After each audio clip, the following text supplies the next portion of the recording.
Assalamualaikum warahmatullahi wabarakatuh. Halo semuanya, adik-adik, selamat pagi.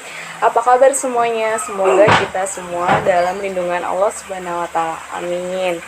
Nah, dalam pertemuan kali ini, perkenalkan, nama saya Nadia Angelina, saya mahasiswi PGSD Hamka. Di sini saya akan membahas tentang penerapan sosiologi dalam kehidupan masyarakat. Sebelumnya kita flashback dulu ya. Ada yang tahu apa itu sosiologi pendidikan? Ya, jadi sosiologi pendidikan itu merupakan hubungan sosial antara masyarakat sehingga memunculkan interaksi sosial. Nah, kali ini saya akan membahas tentang penerapan sosiologi dalam kehidupan masyarakat. Kita bahas satu-satu dulu. Pertama itu ada nilai dan norma. Ada yang tahu nilai itu apa? Ya, jadi nilai itu merupakan sesuatu yang dianggap baik atau buruk di masyarakat. Nah, sedangkan norma merupakan aturan yang berlaku di masyarakat. Dalam ilmu penerapan sosiologi, nilai dan norma itu, penerapannya itu pertama, membantu keberhasilan seseorang di mana mereka berada dan bagaimana kita mentaati nilai dan norma agar kita dapat diterima masyarakat. Nah, bisa dilihat di gambar, itu yang pertama itu, ini yang menggambarkan norma agama. Jadi di Indonesia ini, di kalangan masyarakat, kita ada punya 4 norma. Yang pertama itu norma agama, kedua norma kesopanan, ketiga norma kesusilaan, dan keempat itu norma hukum. Nah, bisa dilihat gambar, ini tuh ada norma agama.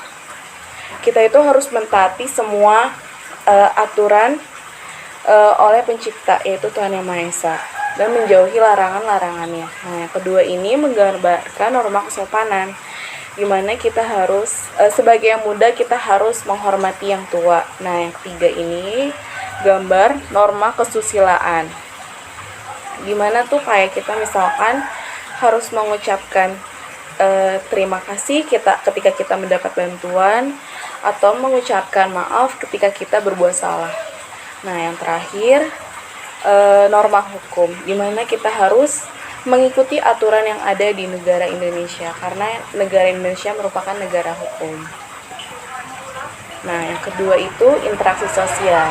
Interaksi sosial itu ada 4. Yang pertama itu interaksi dalam keluarga, yang kedua interaksi dalam lingkungan masyarakat, yang ketiga interaksi dalam kedinasan, dan yang keempat itu interaksi masyarakat luas memperhatikan tata kelakuan. Nah, contoh penerapannya bisa dilihat gambar. Itu mendeskripsikan tentang yang muda menghormati yang tua. Ini termasuk interaksi keluarga ya. Nah, yang kedua ini interaksi masyarakat, di mana setiap agama yang merayakan hari besarnya, kita harus menghormati satu sama lain. Nah, yang ketiga, kita harus belajar mentaati aturan yang ada, karena setiap kita mengikuti aturan yang ada, kita pasti akan diterima baik oleh masyarakat. Nah, yang terakhir ini, jangan lupa mengucapkan terima kasih ketika kita diberikan bantuan oleh siapapun itu. Nah, yang ketiga itu ada sosiologi dalam pembentukan kepribadian. Nah, yang pertama itu membantu nilai dan norma sehingga berkepribadian baik. Yang kedua, membantu seseorang memahami bagaimana seharusnya ia bersosialisasi dalam masyarakat agar memiliki kepribadian yang baik. Jadi kita dimanapun itu kita harus berperilaku yang baik. Kita harus bisa menjaga komunikasi dengan baik, kita harus bersosialisasi dengan baik, maupun orang yang baru kenal, orang yang kita tidak kenal pun kita harus berhubungan dengan baik. Nah, ini yang keempat itu ada perilaku menyimpang dan pengendalian sosial. Bisa dilihat gambar. Kalian tahu nggak sih perilaku menyimpang tuh kayak seperti apa aja? Ya, benar. Ini menggambarkan perilaku bullying. Menurut kalian bullying itu bagus atau tidak? Tentunya tidak ya, karena ini sangat merugikan diri orang lain, menyakiti diri orang lain. Dan tentunya ini merupakan salah satu perilaku menyimpang.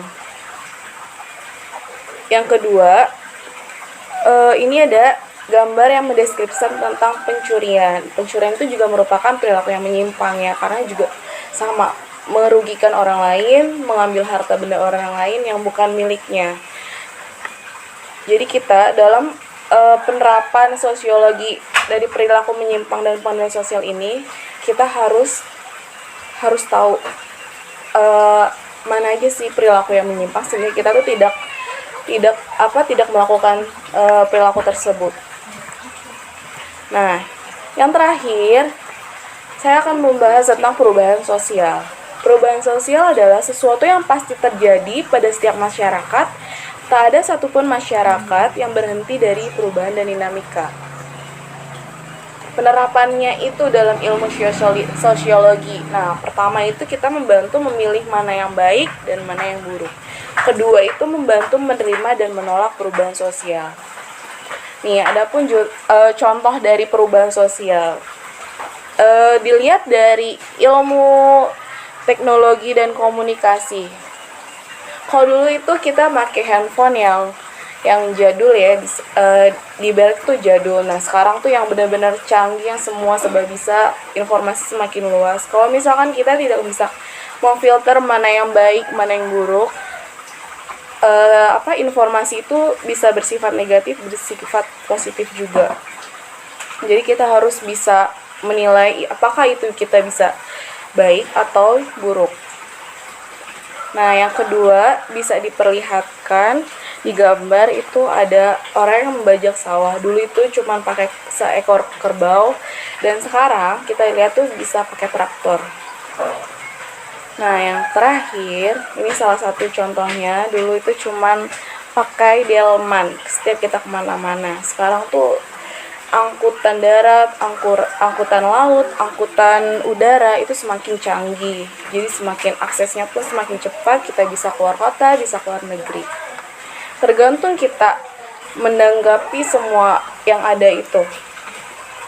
Sekian presentasi dari saya, kurang dan lebihnya mohon maaf. Wassalamualaikum warahmatullahi wabarakatuh. Semoga bermanfaat dan semua kita selalu dilindungi Allah Subhanahu wa taala. Dadah.